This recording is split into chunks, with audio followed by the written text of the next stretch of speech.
Here are my predictions for the future of cishet relationships over the next 20 years. History will look back on this period of time from probably 2020 to 2025, but maybe even to 2030, and they're going to refer to it as the Great Divorce or something like that. Maybe the relationship realignment, but the Great Divorce is catchier. We're not only going to see an unparalleled spike in divorces, but we're going to see an unparalleled drop in marriages, particularly remarriages, which are going to fall off a cliff deeper than the Grand Canyon. You're amazing. You figured this all out already.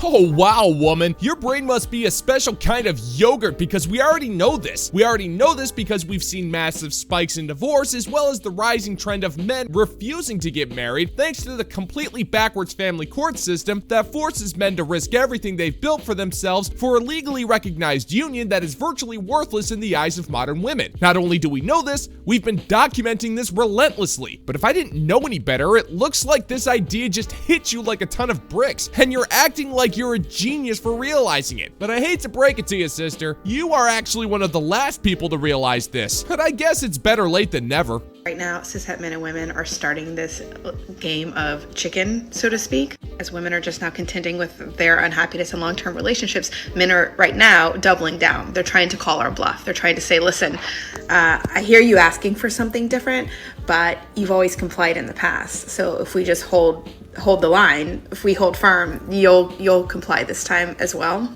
But what they're missing is that this time is different. This time you have a bunch of women communicating with each other and figuring out for the first time that their unhappiness within heterosexual relationships, particularly marriage, is a feature, not a bug. And the only reason we're realizing this is because we're talking to one another. You don't know what words mean, do you? Oh, men aren't calling your bluff, lady. There's no bluff to call because you have no cards. If anything, you're calling our bluff, and you really shouldn't be doing that. We're not bluffing. We're checking out and doing our own thing in droves, because none of us are willing to risk it all, especially to be with you. You're assuming that we have some duty to wife you up and make you happy, and nothing could be further from the truth. You spent your years spreading around toxic narratives that all men are trash, that we're useless oafs who need to be taught everything, that we need to step up to be with you, but now all of a sudden you think we're gonna change our minds and settle for your steaming bucket of less than mediocrity? No thanks, sugar. I've got better things to do, like watching documentaries about the history of paint drying. It's not only more intellectually stimulating than talking to you, it's also more wholesome and endearing. Most of us have spent our entire lives being like, I'm just buggy. Either there's something about me that's not good at relationships, or there's something about the men that I pick. I've got a buggy picker, or, I just don't have the capacity to be happy in relationships. It's a me problem, right? But because of social media and TikTok in particular, we're all comparing notes. And for the first time, we're getting this freedom because we're like, I'm not buggy. It's not me. I'm not bad at relationships. The system that we have set up for romantic relationships is just a bad system. It's a system that was designed for men in times when we didn't have our own economic freedom. And now that's changing, and we want to change the system. Yikes. Well, good luck with all that. Wrong again, sister. What you're talking about isn't a feature or a bug, it's a virus that you spread around willy-nilly for decades through your incredibly mean narratives. No, the problem is most definitely you. You think that you hold some power over us and you really don't. And that's because you're worthless. You're not friendly, you're not cute, you're judgmental, and don't ask me how I know this, but one look at you and I can tell that you just reek of patchouli. And yet for some reason, you think by being unpleasant, you're gonna force men to marry you? Yeah, good luck with that, woman. Men don't owe you marriage. They don't even owe you a half-drunken lukewarm latte, which is more than you deserve from most men. Thanks to the drivel you've been posting, we've seen you for who you truly are. And instead of relenting, we're just done. We found our peace and our purpose, and it'll be a cold day in hell before we let you sully either one.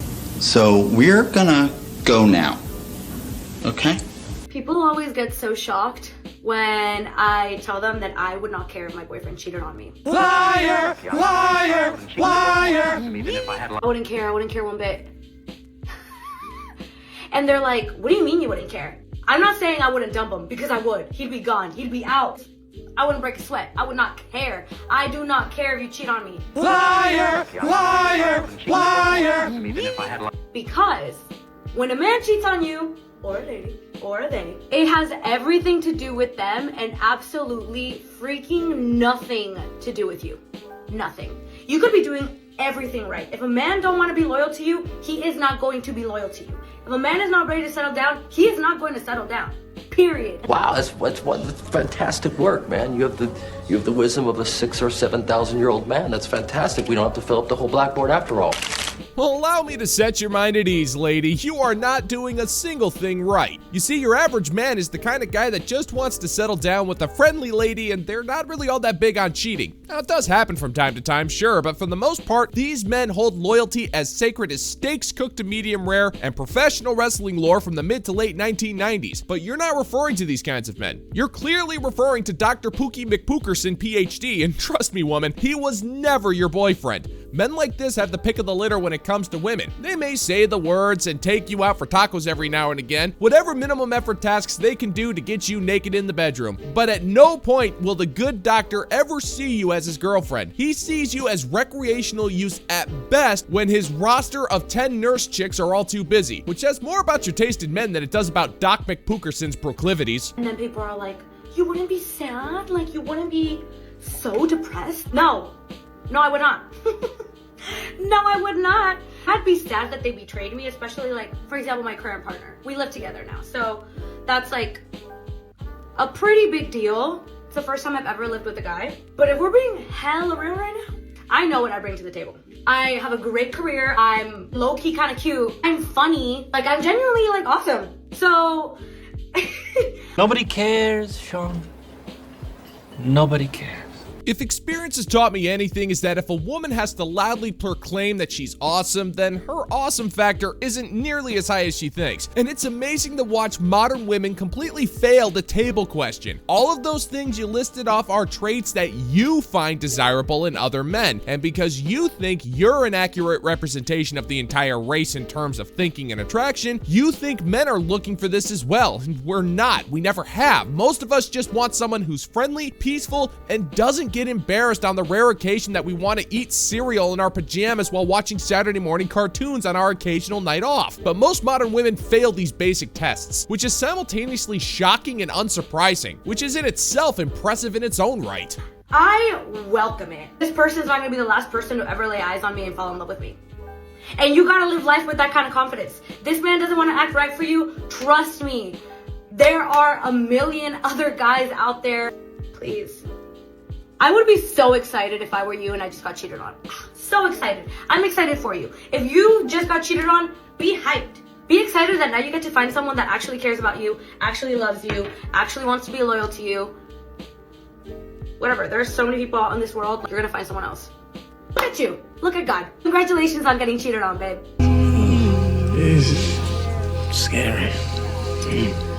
Or better yet, and I'm just spitballing here, maybe you should reconsider your choice in men. Like I've said, a majority of men out there, the men that you relentlessly insist don't exist, are fiercely loyal. But we all know that's never gonna happen because you think you're entitled to the best that men have to offer. That's why you insist on playing beyond your own league. And if you want to do that, it's up to you, sister, but just so you know, when you do that, you're gonna have to accept that men who charm you into the less than pants dance are going to be doing that particular tango with multiple women at the same time. So you're gonna have to adopt the mentality of being less than a woman and more of a concubine. There's more of you to go around in Tyrone's league, so there's no reason for him to settle for you regardless of how much makeup you throw on your face. It's just not happening. If you're gonna waste your dwindling value chasing after him, be prepared to celebrate his infidelities, because it's gonna happen.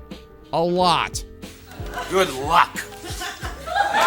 This cooking and cleaning thing isn't bad. Like, I just don't understand why women want it to work. Out. You are working. This framing that there are women who work and there are women who don't work because men have gifted them the opportunity to stay home and cook and clean for them, you're both working. It is fine to want to stay home and do those things, but that is not a gift of no labor. Like, people talking, they say, huh? What are you talking about?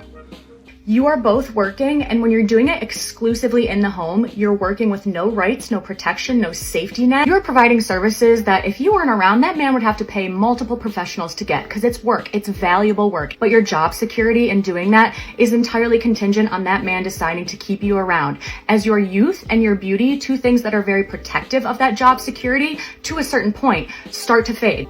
And you get a reaction from people who say, huh? What are you talking about? Oh, hi, Agnes. It's been a minute. Hey, you still happy to be in your 30s? Well, that's just wonderful. You look awful. Now, Agnes, you're forgetting something. A woman being able to be a stay-at-home wife in this god-awful economy is based on the contingent that the man makes enough money to be able to support the entire household on one income. Now, that's rare within itself. If a man is going to work to provide for the household, then the wife has the luxury of not having to work outside the house. And traditionally speaking, her work was contingent on her wedding vows, as she swore an oath to her husband to honor and obey. But considering we're living in a world where 60 grand a year is barely enough to sustain a hopelessly single modern woman, your unnecessarily emotional outburst is completely unwarranted. Relax, Agnes. You got what you wanted. You're gonna work until the day you croak. Just because it feels fulfilling and free to not go to work every day does not mean you are free. All of the comments on this video are like, this is feminism. Making a choice of the life you want to live is feminism.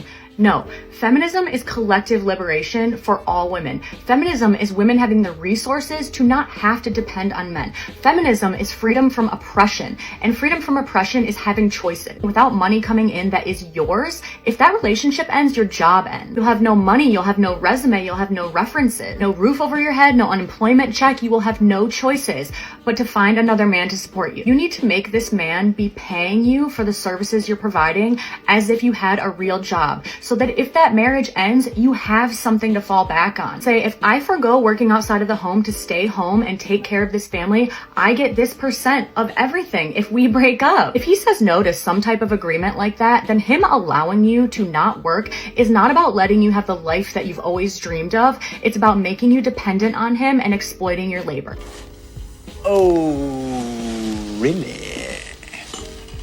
Hang on a second, Agnes. Are you proposing that a modern wife needs a slush fund in order to leave her husband, and that her husband must provide the funding if she wants to leave? Agnes, you are absolutely adorable. That's like a carjacker demanding you keep gas in your car for when he wants to steal the thing. And that makes no sense, you silly little duckling. If a wife demands that her husband funds that particular account, then she's anticipating the marriage is going to fail, despite whatever efforts the husband actually puts into the relationship. You might as well file the divorce proceedings right then and there if that's going to be the case. And this has nothing to do with feminism. Feminism has nothing to do with liberation from oppression. It's a hall pass that you use to justify your irresponsible and reckless behavior. And most men aren't willing to marry women like that. They'd rather marry a woman who wants to make her husband happy by easing his stress by keeping the home clean and making sure there's plenty of hot meals. And the only person who seems to have a problem with that is you, Agnes. I'm rewatching Mad Men right now, and I just got to the point where Betty wants to divorce Don because he's been lying and cheating and gaslighting her. And she's been a homemaker for their 2 kids for 10 years.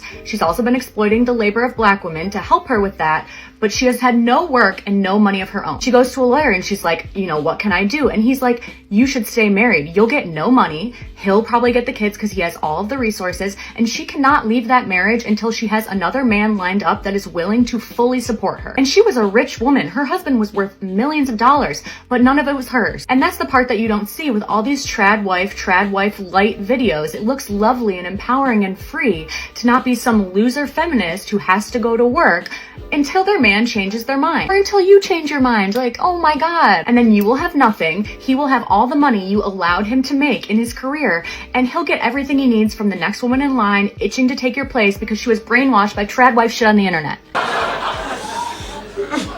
Whoa.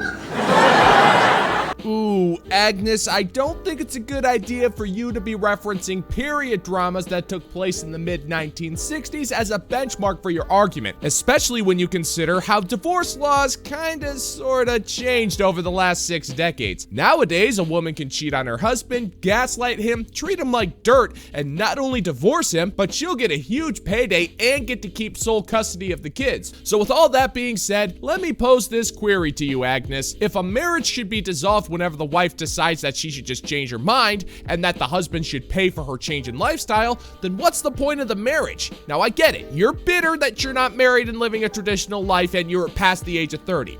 Makes sense. And because you're miserable, you're gonna try to force as many women down with you as your eternal ship of hope sinks into the ocean of despair. But Agnes, it's kinda sad that I have to remind you that the wedding vows are to have and to hold, for richer or poorer, in sickness and in health, till death do us part, not or until I change my mind. Agnes, this is getting kinda silly, but it's also kinda fitting. This is the closest thing you're ever gonna get to hearing a man recite his wedding vows to you.